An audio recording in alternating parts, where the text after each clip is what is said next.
Welcome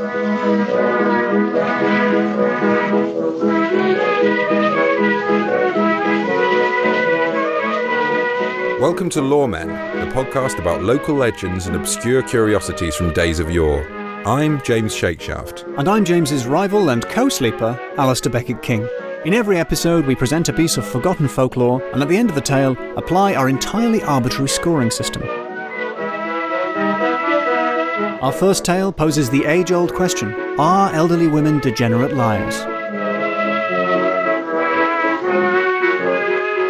Right, well, this comes from a village called Pelton in County Durham, which is 3 miles away from Chesley Street. Just to put that in context for you. Right. Chesley Street is... we've got an Argos there. Is that where you're from? No. Oh. I'm from Durham. Right. But Chesley Street is just one of the places in Durham. Which is, it's a street. Which is fine. It's not a street. You've made the first mistake. Yeah. It's a town, but it's called Chesley Street. It's spelt Chester Le Street. Ah, yes. Chester, the street, French. Yeah. But we all say Chesley Street. Twice as confusing as you could be. I've deliberately made this difficult to understand. Mm-mm. So we're not even talking about Chesley Street. No. It's in a place called Pelton. And this is the story of the Pelton Brag. Do you know what a brag is? Is it a type of horse?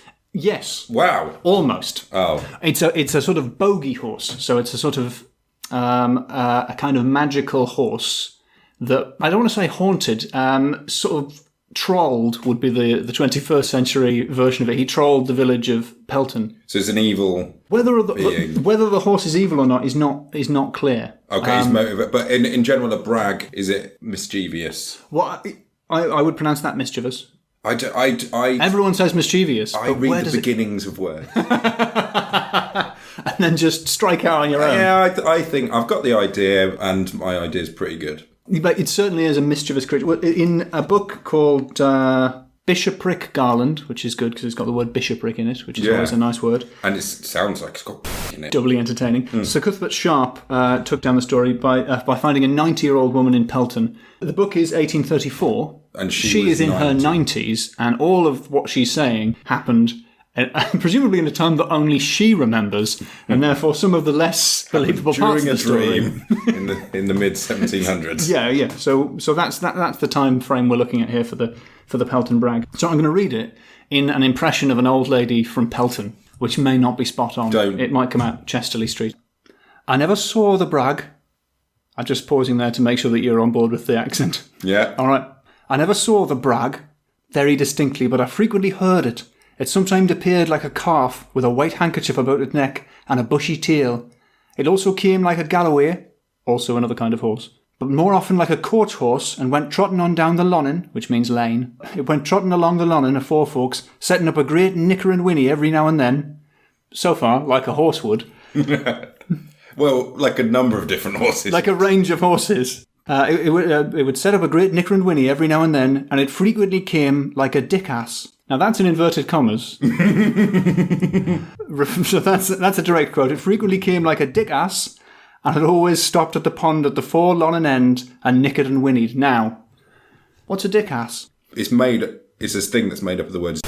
Yeah, it is spelt the traditional way. I would guess, because an ass that's a horse that's been bred with a donkey. Mule is a crossbreed between a horse and a donkey, and I think an ass is just a synonym for donkey, so I googled dick-ass. Ooh. Didn't help. Not on my internet, I hope. No. What I did then was, having guessed that it was a kind of donkey, I tried dick-ass donkey. Worse. Much worse. Safe search on. Because there are loads of websites that have those words, but in a different order. And that caused many problems until I found the Dictionary of Obsolete and Provincial Words 1880, which defines it dick-ass, a jackass. So like a horse, but also maybe like a jackass is an idiot. Or it's a northern phrase meaning a jackass, a sort of hobgoblin, or a dick of Tuesdays. Which just sounds like a prospectus. I haven't seen you in a dick of Tuesdays. I'm not sure what a dick of Tuesdays is. Or a will with the wisp, it says here, not Will o' the Wisp. Just Mate, an associate of the wisp. Yeah.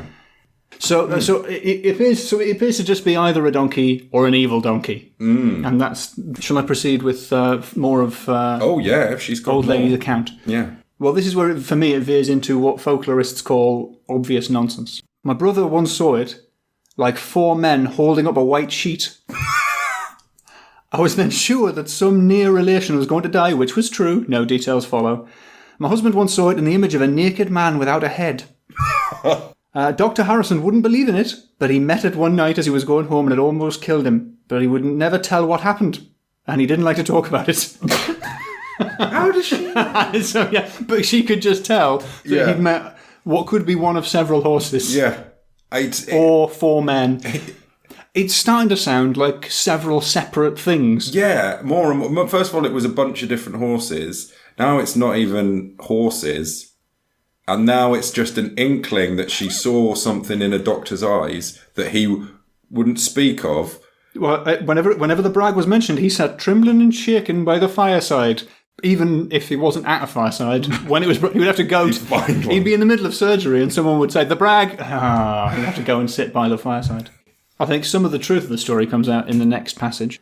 My uncle had a white suit of clothes, and the first time he ever put them on, he met the Brag, and he never had them on afterwards, but he met with some misfortune. And once, when he met the Brag, and had his white suit on, being a bold man, and having been at a christening, he was determined to get on the Brag's back, but when he come to the forlorn end, the Brag joggled him so sore that he could hardly keep his seat, and at last it threw him off into the middle of a pond, and then ran away, setting up a great nicker and laugh just for all the world like a Christian. So I think that's the key element. Right. It's a wild horse where if you get on it, while drunk and wearing a good suit, it will throw you off into a pond, and then just run away laughing, which is not that bad. Well, it's the human laughter coming out of the horse that is the spookiest chilling. Thing. Yeah. To have a horse go past just as a bad thing happens, just sort of go, yeah, creepy. But that could be the 4 men and the sheep. I mean, they would be perfectly capable of laughing. Yeah, like humans. She ties it up quite sadly with, but this I know to be true of my own knowledge, which suggests that a lot of the rest of it is questionable, that when my father was dying, the Brag was heard coming up the Loremen by a coach and six, like a coach and six, and it stood before the house, and the room shaked, and it gave a terrible yell when my father died, and then it went clattering and galloping down the Loremen, as if heaven and earth was coming together. That could have been a coach with 6 horses. A coach and 6 going past. Yeah, and someone shouted, and then it carried on. Yes. That's a gallop. It is quite easy, cynical James, to dismiss this as several horses and 4 men. several unrelated horses. The same story is told in 2 other villages in the area. Oh. So it seems that either the Brag travelled from village to village, not doing a great deal and then laughing about it. Yeah. Or they were all easily fooled by multiple horses. Well, they all just want to get in on this Brag story. Yeah, because obviously that's the big. They've all spoiled their fancy white suit and need a good excuse for why they spoiled it. What was it? Brag again. You know that ghost horse?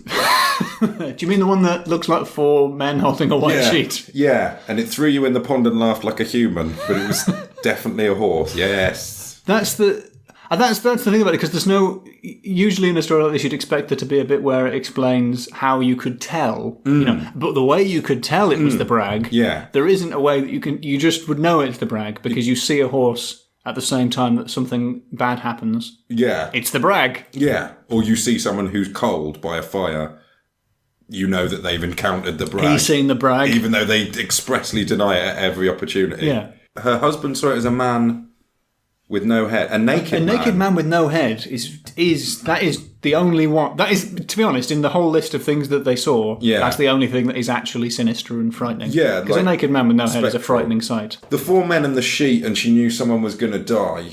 That sound like that. Were they standing beneath a window and by a burning building or something? Because that's neither a Brag nor particularly strong detective work on her part. I think the Brag does fall into a category of monstrous animals that plague villages. Right. And for comparison, there is... I've heard of such a cheeky horse. Yeah, well, apparently it's often horses, because over in Northamptonshire, they have Old Ball, which was a shagged foal. Oh. If you think a dickass is bad. Well, you say a shagged foal, which was... the devil would appear in the form of an adolescent horse. Right. Doing nothing. Wow. She's spin a tale. She can spin a... That's the advantage of being the oldest person in your town. Yeah. You're the only person who knows. Yeah, someone's come down nonsense. to do a book. What was her name? Did she? She would not have her name. Oh. So she is an old lady. If that's enough for you, James, an old lady from Pelton. I now have to ask you for the scores for the Pelton Brag. Great. My first category for you is Quantum Horse. The idea that you can tell how fast this horse is galloping, but you can't tell whether it's a horse or 4 men and a sheep. Yes, it's your observation of the horse can change it to a calf with a rag on its head. Yeah, so she's telling that she's the woman who knows the most about this Pelton Brag, which is a horse, and she opens by describing it as sometimes looking like a cow with a bandana. Are you telling me that isn't frightening? It's a horse, but it looks like a cow in a bandana with nothing to lose. What could be more frightening than that? Or is it more like a Quantum Leap, like the TV show Quantum Leap, where Sam Beckett leaps from... I wasn't going that way, but if it's going to give me more points, yes. I think it's because it's the idea that the brag is leaping from animal to 4 men to naked man with no head. Like a body-hopping monster. Yeah. Trying to chuck a man in a white suit in a pond.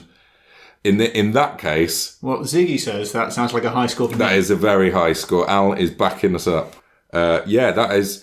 I mean, the fluctuating nature of this bogey is... you've cleverly built that into this title, so I'm going to have to give it a 5. 5? Yes! It's the most Quantum Horse I've ever heard of. 5 for Quantum Horse. Okay, my next category, Supernatural. Ooh. What do you mean, ooh? Well... It's a Quantum Horse. Yeah. That's been established. But on paper, it's a number of different animals, including the most dangerous animal, Headless Naked Man. I think... I'm not sure it's the most dangerous. I feel that once the head's off, some of the danger dissipates. Yeah, it doesn't, because you don't know what he's thinking. You don't know what he's planning. If he's lumbering towards you, yeah. I'd be more afraid, I think. You can't tell if his intentions are evil or benign. As if an headless naked man arrives in town and just helps out. He might do. I don't know. Just does the shop for some of the old ladies. Give him an apron. No, actually, that's the worst thing. It would slip right off. Right. There's nothing supernatural about an old lady listing animals. Is there? Well, you're very cynical. They don't even have a cohesive, they haven't got a through line that they're at least all trying to do the same thing. They've got a catchphrase, laughing like a Christian. Laughing for all the world like a Christian. Like a Christian. Which even the sense of humour is not consistent across these beasts. We don't know what they want. They want to throw you in the pond. They want to be there when your dad dies. The only thing is they give up a nickering Winnie. A nickering Winnie? A nicker and Winnie. Well, that's just lost your points from the naming category when it comes up. But what's this category? Supernatural. Come on. I'm going to have to press you for a number, because I feel like the longer this goes on... 2. Are you serious? Yes, I am serious. Come on. All right, fine. The next category, Unreliable Narrator. Oh, yeah, that's great. To say it in an American way... Unreliable narrator. Unreliable. I am the least reliable narrator. You've taken it one step beyond narrator to narrator. Nerder. No, Americans don't pronounce any letters. It's just Nerder. vowels. Ner. That's Kenneth Williams, I think.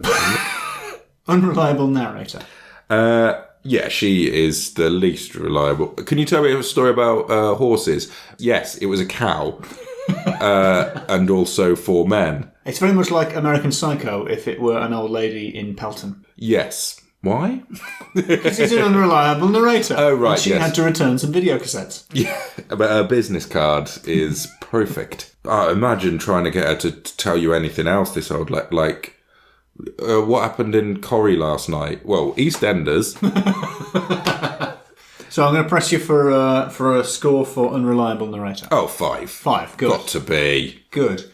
And finally, now, you have, in contravention of the scoring charter, Yes. which I have just invented, Yes. you've already said that you're marking me down for naming, but the next category and the final category is naming. So explain yourself. What is wrong with a Nicker and Winnie? I thought it was Nickering Winnie, and that's that is so much better. I prefer it because it's like a Nickering Winnie. So it's a particular type of Winnie, but now it's two things. So you're getting twice the value, both a Nicker and a Winnie. Yeah, but a Nickering Winnie, it's because it calls to mind knickers, which is a very funny word, and a horse somehow with knickers on its face as a kind of like some sort of weird muzzle, like wearing saucy a bandana muzzle, and knickers as a and it's laughing, which you would in that situation. And that was a beautiful picture, which has been ruined by finding out it's Nicker and Winnie. All right, but that's just a list. There are a lot of strong names here. We've got weird words for lane, like lonin. Yeah, that's lovely. We've got the Pelton Brag, a nice, good word for a horse. Sometimes it's spelled with 2 G's. Whoa, ooh la la. We've got a Dickass and a Dick of Tuesdays. That's hard to beat. And we've got general bogey beasts. Boogie beasts. Boogie beasts. Boogie beasts. Yeah, the coolest disco beasts of the 19th century. Yeah, so it's not going to knock. It's going to still be a 4, which is a very respectable score. I feel but the woman hasn't got a name, has she? She's got no name. Are you telling me that if we knew they probably didn't even ask her about the brag. They asked her what her name was, and then she told this story because you've got the unreliable narrator score. What's the score? 4.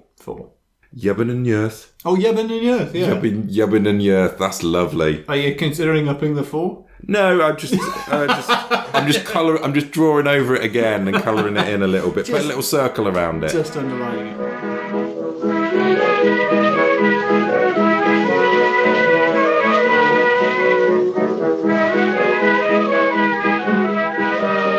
Now, I don't know about you, but that story has changed the way that I look at headless naked men. So what's next? All will become clear.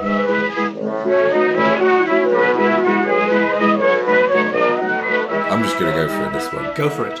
Long Compton. Have you heard of Long Compton? I think you may have mentioned it in a previous podcast. I love Long Compton, so I will have. Better than Short Compton, am I right? Oh, definitely. Or Little Compton, which is the actual... so there's Long Compton and Little Compton. There's Long Compton, Little Compton. I think those are the only Comptons. And then Medium Compton, which was just right. Yeah. It's the town that we most enjoyed driving out of whilst listening to hip-hop, because we could say that we come straight out of Long Compton. Yeah. We had fun listening to hip-hop in the Cotswolds.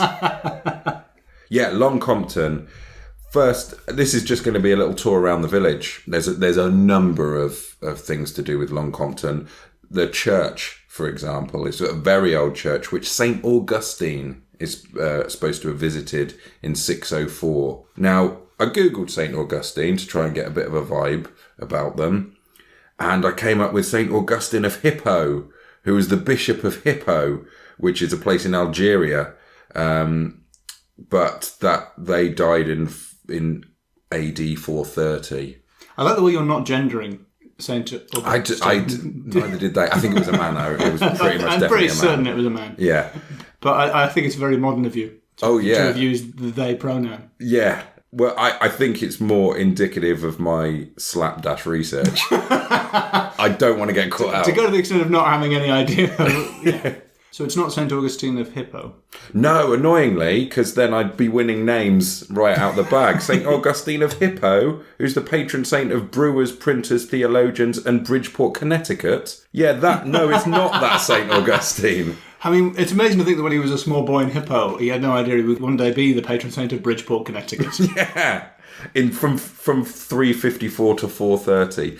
Now, is that years or time of day? That's the thing I noticed doing this research is you have to put AD at the start, otherwise it sounds like you're talking about times. Yeah. So St. Augustine. So that is not the right St. Augustine. The right St. Augustine was from Italy, and he is St. Augustine of Canterbury because he became the first Archbishop of Canterbury. And he died in 604. He also visited Long Compton in 604. These events are unrelated. He's very quick to exculpate Yeah. Long Compton from any involvement in his death. A kind of an anti-spoiler warning. He doesn't die in this story. Okay. Now, he visited the church in Long Compton, where the priest complained to him about a lord who wasn't paying his tithes. And the priest had threatened the lord with excommunication. Lord didn't give a flying fig. Which was the tithe at the time? One flying. Literally, yes, because he threw 9 other ones on his own back. So he was threatened with excommunication, did not care. So St. Augustine called the Lord to the church and threatened him again. Still, no figs. And so St. Augustine said, right, I'm going to do Mass. Do I need to say that I'm paraphrasing? Can we just take it as writ? If I'm quoting someone from the past, unless I speak in a very forced manner, I think I'm giving you the gist. I understand that, right, I'm going to say Mass is probably a summary of the words that were actually said at the time. So in essence, he said, I'm going to say Mass. Let those... Now, this is the real quote. You can tell because I do that. I do that sort of voice. Let those who are excommunicate leave the church. Now, that's the direct quote. So, the Lord left the church. As he's going through the graveyard, a grave lifts up and a ghost emerges and begins to walk out of the churchyard. So Augustine was like, again, paraphrasing, what? And commanded the ghost to tell him what the F word is going on here. What the fig? Yes. What the fig is happening in this graveyard? Flying fig are you doing, ghost? And the ghost said he was of a Briton who'd been excommunicated for not paying his tithes to the Saxon priest, and he was now burning in hell. And St. Augustine has said all those excommunicate, get out, and he's fair play. So the ghost just assumed that he was the one being addressed. Yep. And got up and left. He said all those. St. Augustine asked him to point to the grave of the Saxon priest who had excommunicated him. He did. St. Augustine raised this guy from the dead and said, could you pardon this Briton? And so he did, and they both crumbled to dust. And from then on, the Lord paid his tithes. I should think so. I mean, that does sound like an elaborately staged hoax. Oh. It sounds to me like... You're going straight in for Scooby-Doo level conspiracy theory. I don't think that someone pretending to be a ghost is a conspiracy compared to ghosts exist. And you can have conversations with them. If you're St. Augustine. Yeah, maybe even St. Augustine was it was just the priest wanted the money. So he was like, right, I know you from the cafe where me and my mates always hang out. I know you're an out-of-work actor who's now the waiter. I need you to pretend to be St. Augustine, he's a man, for Mr. Belding, a.k.a. the Lord of the Manor.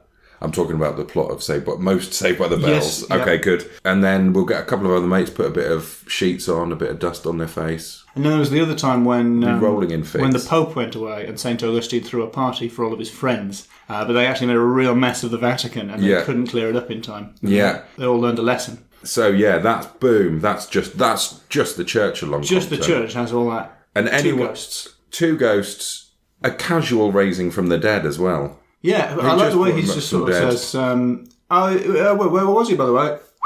Rise from the dead. All right, what's going on here? You two got problems? You sort it out. There we go. Like a psychic Jerry Springer, beyond the grave, just trying to sort everything out. I'm glad you chose Jerry Springer rather than Jeremy Kyle. I suppose it is more like Jeremy Kyle, isn't it? I suppose they wouldn't be able to do the scam because there would have been more DNA tests involved to check if he actually was a Briton. And then, so anyone who knows about Long Compton is going, James Shakeshaft, again I'm paraphrasing, it's going, James Shakeshaft, why haven't you mentioned the witches? Because Long Compton is famous for witches. If you've heard of Long Compton, you've heard of witches. There's an old saying, not paraphrasing now, which goes, there are enough witches in Long Compton to draw a wagon load of hay up Long Compton Hill. That's the end of the saying. It's not great, really is it? It doesn't. Saying, I remember, any situation that applies to. You can just use it whenever you feel like. How are the witches? Are they being yoked and pulling it? Is that? I guess so. Can carry a wagon load of hay. How heavy is a wagon load of hay? I've got a load of problems with that well-known phrase. 1, it's not well known. 2, doesn't scan very well. 3, a wagon load of hay is not the heaviest thing. A wagon load of stones. It sounds to me like there were quite a few witches, but not enough for a sufficiently exaggerated saying. Yeah, they didn't want to go nuts. You don't want people arriving expecting it to be thronged with witches. You say that. I've got the story of a bunch of witches. Okay, how many? I don't know whether to spoil it. All right, well, tell me the story then. It's between 15 and 19. I'm spoiling it. Well, that's more than I was expecting. Yeah. Okay, 1, Mrs. H. She was an old woman who was dying but was so bewitched. Well, the nature of her bewitching was that she couldn't die with anyone present, which actually is quite a harsh little bewitching. Anyway, she was really ill. She was dying, but she couldn't die with anyone there. So her family left the room and they heard a terrible noise and they went back in and drawers were tipped out. Her stuff was everywhere and a big black pigeon flew out the room and the old woman was dead. The big black pigeon, it was said, was her evil soul. Right, leaving the room. Yeah, I'm thinking murderer. There was Mrs. F, who could turn into any kind of animal. Now, this is from Westwood and Simpson. She could turn into any kind of animal, bracket, mouse, cat or rabbit. That's the main 3. That's all the animals. Do an ocelot, people would cry. It's a kind of cat. I'll do a cat. That was cat. Well, caveat on that. She could turn into any kind of animal as long as it was white. Mrs. F. She got issues. Mrs. Fig, to give her full name. Yeah. Mrs. H, witch 3, she put a spell on a schoolmaster and he could only break it by burning his nail clippings. The nature of the spell is lost.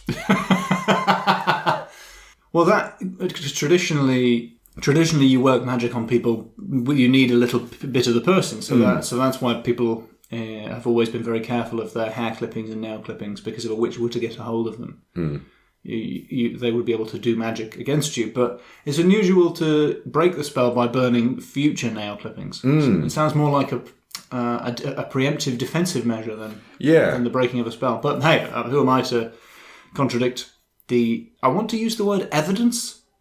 I mean, the author of the book that I got this from would love you to. Well, who am I to contradict the cold, hard facts of the case? Nail clippings are made from the same things as hair, aren't they? Yeah, it's keratin. keratin, yes. I've never burned mine, but I've burned hair inadvertently. It stinks. And that's like an espresso of hair, isn't it? It's like I distilled believe hair. that's the perfect way of describing it.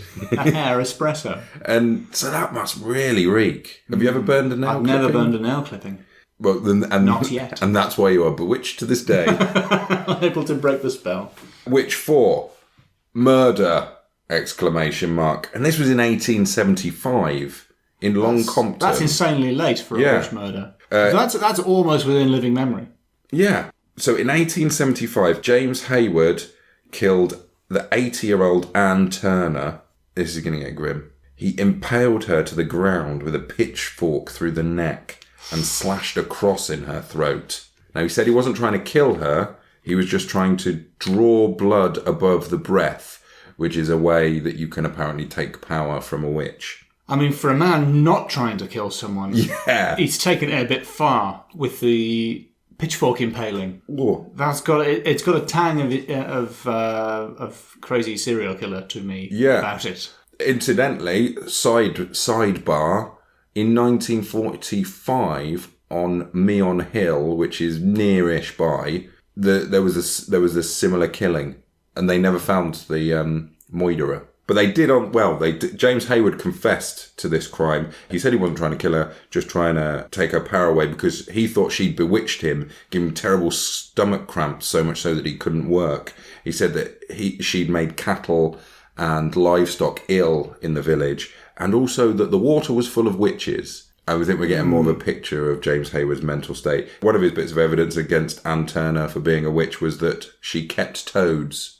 He said there were 16 witches in Long Compton and, quote, if I had my way, I would kill them all. Unsurprisingly, at trial, How did that fly with the jury? He was considered insane. During the trial, he asked that Anne Turner's body be weighed against the church Bible, which is a classic witch test. He was... At trial, he asked that they get out the giant scales they have for these kind of things. Yeah, so he was considered insane, so he wasn't hanged, but he was jailed. But he still thought he was bewitched, and he died a few months later because he couldn't eat properly. But the ghost of a hideous crone has been seen on several occasions around Long Compton with like grey matted hair and a sort of grotty black clothes. And that's believed to be Anne Turner's ghost. Well, you'd be pretty angry, wouldn't you? Getting pitchforked. But if you're a witch...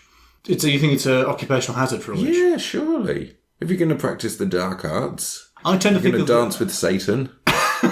You've taken a very harsh line. I always imagined the witches were sort of mainly just people making potions and healing things and mostly not kissing the devil's asshole. Well, at least one of these witches was a confirmed racist. So... Oh, well, that makes me feel an awful lot better. Yeah, Impaler. I mean, that said, I don't know a great deal about the village of Long Compton, but did that separate her to a great extent from the inhabitants? Inhabitants therein. Good point. How was she a racist? I don't remember. There was the witch that she would only turn into... She could turn into any kind of animal as long as it was white. Very much the Henry Ford of the witch world. You could have any car as long as you're not a Jew. Another little sidebar. Phantom coach. They got a phantom coach as well. Of course they have. It's a phantom coach pulled by 4 horses. The driver, all the horses, they're all headless. And it's seen hurtling down Harrow Hill at dusk in winter, usually after a thunderstorm. Numerous caveats afterwards. Yeah, in very specific circumstances. Yeah. But headless horses. That would be quite a thing to see. It would be terribly unbalanced. It would be like a running couch, wouldn't it? Yeah, that's a very good image. With long legs. A running couch. You can imagine a couch with long legs. Yeah. Having a run. So my question is, how much does a cartload of hay weigh, and how many people would it take to pull it? Because I would have thought, but this 17 or 18 witches that have been referred to, could easily 17 people could easily pull a hay wain up a hill. Yeah, that's not counting all the witches in the water. Yeah, but I guess I thought I thought that's where there were 15 in the water. I don't know. I imagine they're tiny little witches. Very small. That's dust, mate. They're sea monkeys. It is a steep hill. That puts it in some context, because that's the trouble. You need to know an awful lot about Long Compton to understand that common saying. Okay, so scoring. Yes, we're in the scoring round. Here are the categories of which I would like to get scores from, please. First up, Bad Fabulist. And what do you mean by... I like the way you've pronounced fabulist. Fabulist. What do you mean by bad fabulist? Well, I'm reliably informed by you that a fabulist is someone who makes fables. Yeah, or tells stories. Or tells stories with a moral... that are intended to provide a moral lesson. Yes, like Aesop. Now, saying this is referring to the St. Augustine in the church story... That's not a lesson. He got away with it. He was the guy that had been excommunicated had done the same thing that the Lord had done. So he's letting him know that if you don't pay your tithes, eventually someone will just let you off. Technically, the Britain did spend some time in hell. Yeah, so maybe that. And also, if it's like council tax, he will now have to pay in arrears without any being dead. He has no way of earning all the money he owes. The tithe, yeah. Yeah, presumably he still owes the tithes. Do you still have to pay tithes when you're in heaven? Is that like rent? Because I heard Jesus said his Father's house has many rooms, but he didn't mention what the rates were. That's absolutely true. I mean, is there compound interest on unpaid tithes? I don't know. I just smiled and nodded whenever they passed the tray round. Is that a tithe? At church. The tray that's when you're meant to put your money in, and that's there is a box for tithes and offerings. Which is a lovely name for, I think, my second album. So I've tried to game the system by calling him a bad fabulist. Well, he is. Calling attention to a plot hole. If you'd said brilliant moral lesson, I would have been going, here's a 2. As it is, I'm going to say it's, because being in hell for 100 years would be quite bad, I'm going to say it's a 4. But you're right. There is some are some punishment. serious logical holes. A classic Shakeshaft side note, in one of the versions of the story, St. Augustine actually offered for the priest to continue to be alive, but he refused.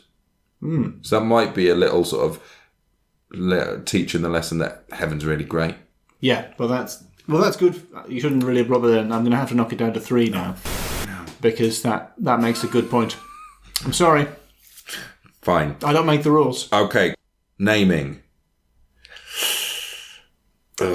Well, I have to say I like the characters who are just identified by their initials, because it creates a sense of murder mystery to me. You know, Mrs. F, Mr. H. Okay, so we've got Mrs. H, Mrs. F, and another Mrs. H. That might be a typo. Then we've got boring old James Hayward and standardly named Anne Turner. St. Augustine was very nearly St. Augustine of Hippo. I like the way you describe him as being nearly St. Augustine of Hippo. I don't think that's exactly correct. Where, if I hadn't fact checked that properly... We would have done a whole Hippo-related there would have been sidebar. so much. I would have really got into the fact that he's the patron saint of printers, and I would have done probably an hilarious misunderstanding about dot matrix. That would have been quite He's good. who you pray to when it won't log on to your Wi-Fi. Yeah. And you can't print or wirelessly. like the colour cartridge is dead, but you just need to print black and white. St. Augustine of Hippo, why have you forsaken me? So, no points for that. So where are we? I think it's another 3, I'm afraid, James. Okay, that's But if That's you could have, great. it would have easily been 4 if you could have squeezed a hippo in there. But I'm afraid you didn't. no. Another classic, perennial, supernatural. Oh, that's strong, because you've got Waterful of Witches, several witches, and Between 2 15 and raisings 19. from the dead. That's a 5. 2 actual ghosts. I mean, you did sort of cheat by telling 3 stories, but still, it's a 5 for Long Compton. It's Long Compton as a concept. Yes. It's more than a village. 5 all the way through. Definitely. Solid 5 for Supernatural. It's officially entered into the ledger. We didn't even get onto the headless coach. Well, everyone's... They're 10 a penny in the Cotswolds. Yeah, they are. There's some of the flaming, some of them have got headless. Some of them are imaginary. Looking at you, Papa Bayliss.